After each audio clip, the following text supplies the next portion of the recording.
Hát kicsim. Hogy érzed magad? Életemben nem hazudtam neked ennyit, mint az elmúlt 2 hétben. Nehéz volt, nagyon nehéz volt, mert nem vagyok hozzászokva. Nem, úgy legyünk már túl rajta. Izgulsz? Nagyon. Mit van?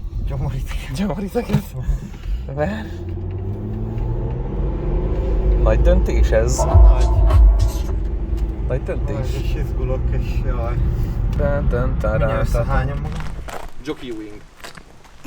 Közétek. Hát ha Peti csinálna videóban valami, gyere. Térdelj le, bazd meg, vagy valami. Térdelj már le, térdelj már le. És akkor hogy kell, tehát hogy nyomjuk le a fejedet? Nem áll!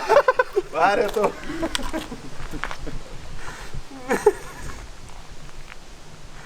Meghalok. Jó, kicsíptétek magatokat? Hát hivatalba. Fotózás öcskös. Az azt, hogy 4 éve könyörök, hogy vigyem el fotózni. 4 év után már csak kicsipjük magunkat egy fotózásra, nem? Jó, mondjuk, hogy ha Balázs nem mondja, hogy gyakorolni akarsz, akkor nekem most se jutott volna eszembe, ez igaz, de jó van már, most nem kell egy legalább. Ez nekem is jó, nektek is.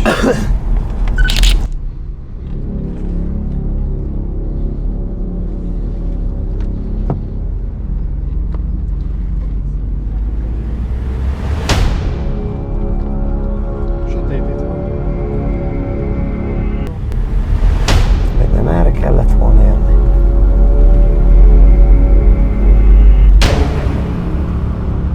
Cseszik ezeket a magasba, jó?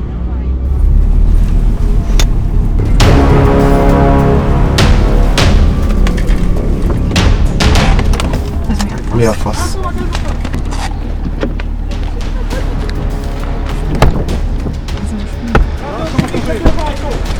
Lássam a kezét! Szálljon ki! A motorrást a tőhöz! Szálljon ki! Fegyver van magának? Nincs semmi. Kábítószer? Átnézem a ruházatát!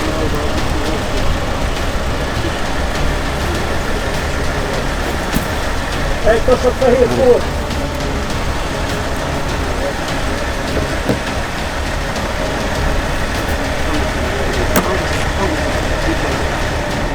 Személynél kábítószer! Lumix-GH5 úr most elő lesz állítva a rendőrkapitány srácba, megértette? Meg. Ellenkezzem, mert nincsen fogok alkalmazni. Álljon fel!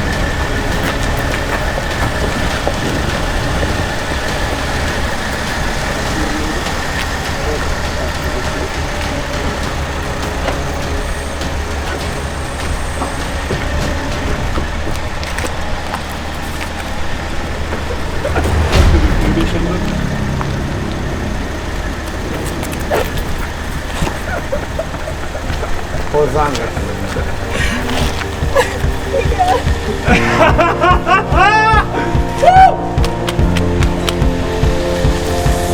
It's a beautiful night. We're looking for something dumb to do. Hey baby, I think I wanna marry you. Is it the look in your eyes, or is it this dancing juice? Who cares, baby? I think I wanna marry you. Well, I know this little chapel on the boulevard we can go. No one will know. Oh, come on, girl. Who cares if we're trash? Got a pocket full of cash we can blow. Shots